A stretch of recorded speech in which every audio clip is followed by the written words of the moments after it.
RCB फिर से एक बार इस मैच को हार चुका है।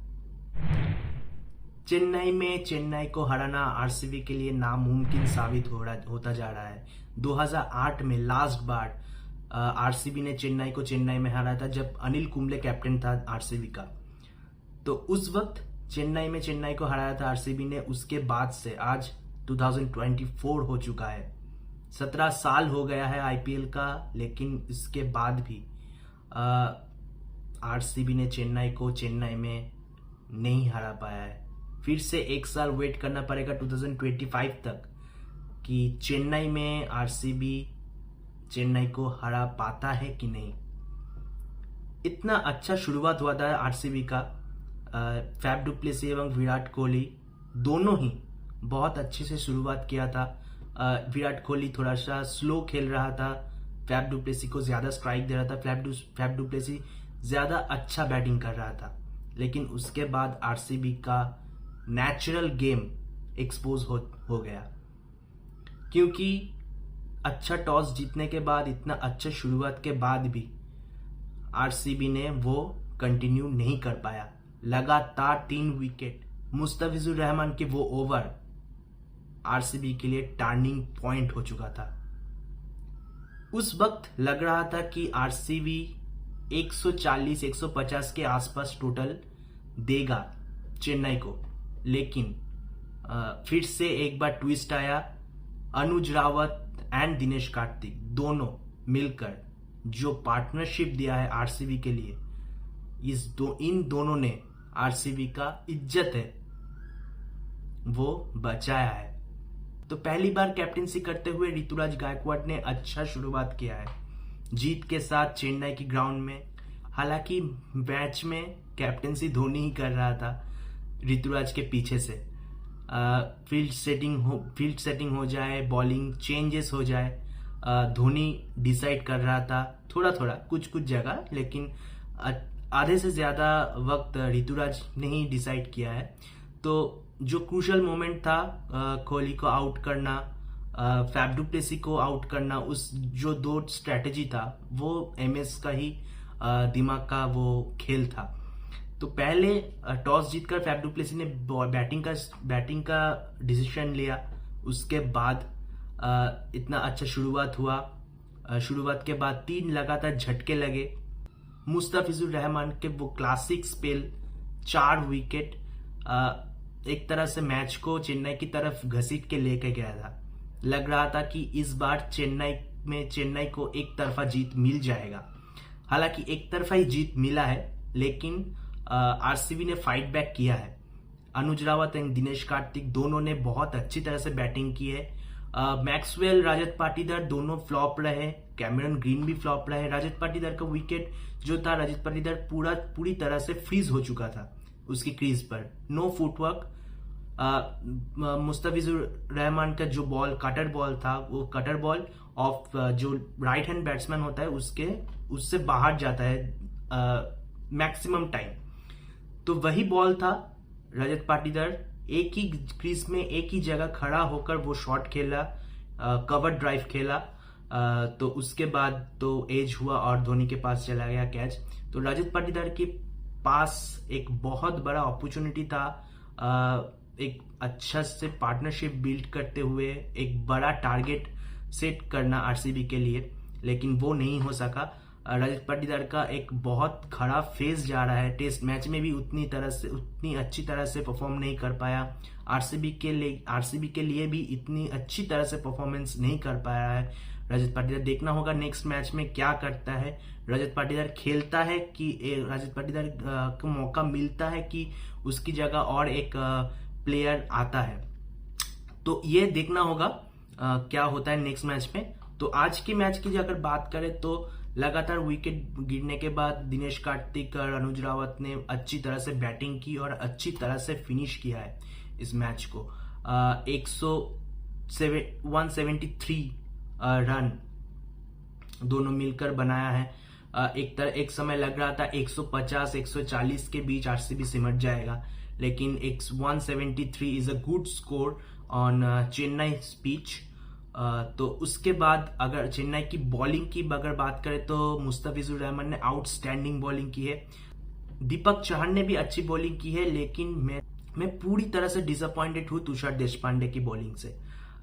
वाइड पे वाइड एक तरफ लग रहा था, एक आपको फील्ड सेटिंग करके दिया हुआ है, लेग साइड पे 4 फील्डर मौजूद है, ऑफ साइड पे 1 फील्डर मौजूद है, आप फिर से लगातार आउटसाइड ऑफ स्टंप बॉल किए जा रहे हो।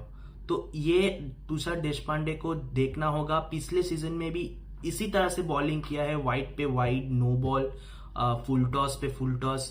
Death bowling is pathetic for Chennai Super Kings. Tushar Deshpande को अगर बॉलिंग इंप्रूव करना होगा इस सीजन में, नहीं तो चेन्नई के लिए बहुत ज्यादा मुश्किल हो जाएगा आगे डेथ बॉलिंग फेस करने के लिए। तो इसकी वजह से चेन्नई ने थोड़ा सा रन लीक किया है लास्ट में डेथ ओवर में जाकर। बट जब बैटिंग करने चेन्नई सुपर किंग्स आया तो ऋतुराज गायकवाड एंड रचिन रविंद्र दोनों ने बहुत अच्छी तरह से शुरुआत किया था। Rachin Ravindra exceptional talent Chennai Super Kings के लिए एक बहुत बड़ा प्लेयर होने जा रहा है रचिन रविंद्र।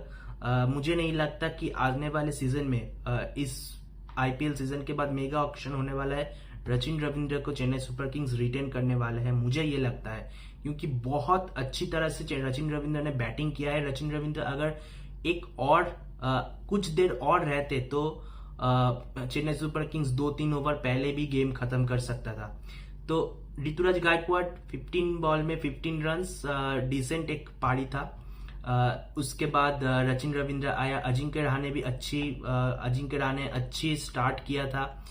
डैरेल मिचेल ने 18 गेंद में 22 रन बनाए, 122 का स्ट्राइक रेट, अच्छी तरह से जो जिस टाइम क्रूशल सिचुएशन लग रहा था कि अब चेन्नई बैकफुट पे जा रहा है, आरसीबी फ्रंट फुट पे आ रहा है, तो उस टाइम में वो छक्का लगाना, वो रन रेट को मेंटेन करना डैरेन मिचेल एवं अजिंक्य रहाणे ने दोनों ने बहुत अच्छी तरह से निभाया है।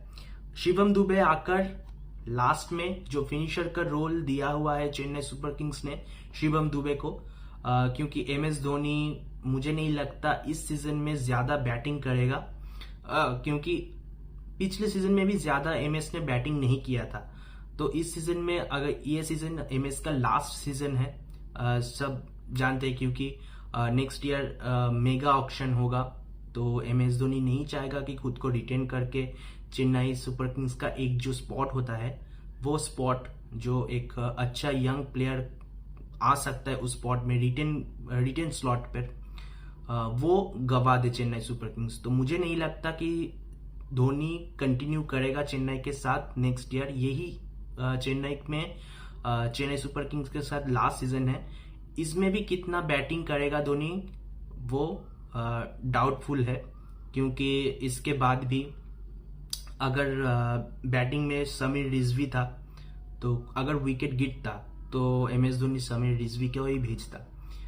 तो ज्यादा चेन्नई को दिक्कत नहीं हुआ इस टोटल को चेस करते हुए। हालांकि एक टाइम में लग रहा था 2-3 विकेट लगातार गिरने के बाद कि चेन्नई अब थोड़ा सा प्रेशर में आ सकता है, क्योंकि 3 विकेट गवा दिया था चेन्नई ने और अच्छी तरह से बेंगलुरु पकड़ रहा था मैच। लेकिन उसके बाद शिवम दुबे आकर जो मैं इनिंग्स खेला है चेन्नई के लिए, वो बहुत क्रूशल था और चेन्नई के जीत के लिए ये इनिंग्स बहुत जरूरी था। तो चेन्नई ने इस मैच को जीत गया है और एक जीत के साथ आईपीएल का कैंपेन शुरू किया है। आरसीबी ने फिर से डिसअपॉइंटेड किया है, क्योंकि आरसीबी का बॉलिंग लाइनअप इतना वीक है।